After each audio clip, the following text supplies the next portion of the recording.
بسم اللہ الرحمن الرحیم۔ السلام علیکم ورحمۃ اللہ وبرکاتہ۔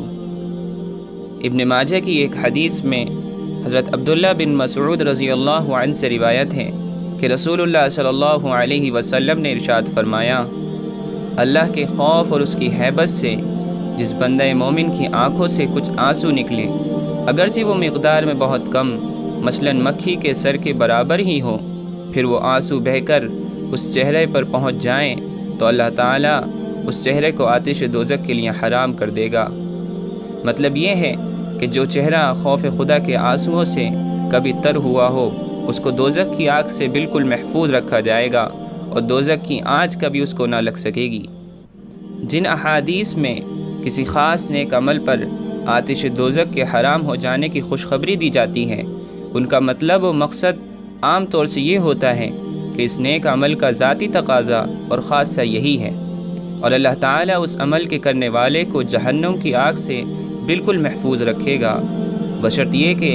اس شخص سے کوئی ایسا بڑا گناہ سرزد نہ ہوا ہو جس سے تقاضا اس کے برعکس جہنم میں ڈالا جانا ہو،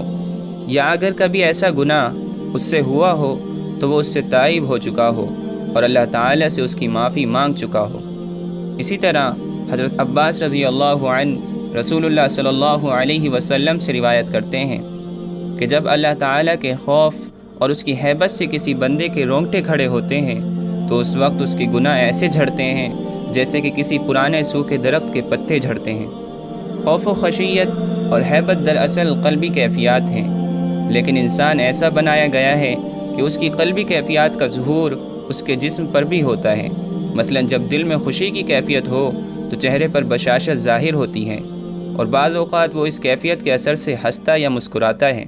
اسی طرح جب دل میں حزن و غم ہو تو وہ بھی اس کے چہرے سے ظاہر ہوتا ہے، اور کبھی کبھی وہ اس کے اثر سے روتا بھی ہے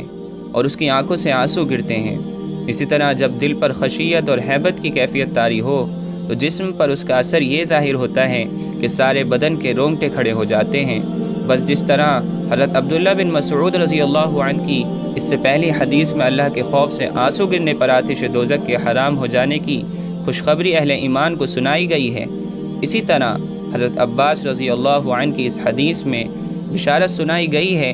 کہ اللہ کی خشیت اور ہیبت سے جب کسی بندے کے بدن کے رونگٹے کھڑے ہوتے ہیں تو اس وقت اس کے گناہ ایسے جھڑتے ہیں جیسے خزاں کے موسم میں سوکھے درختوں کے پتے جھڑتے ہیں۔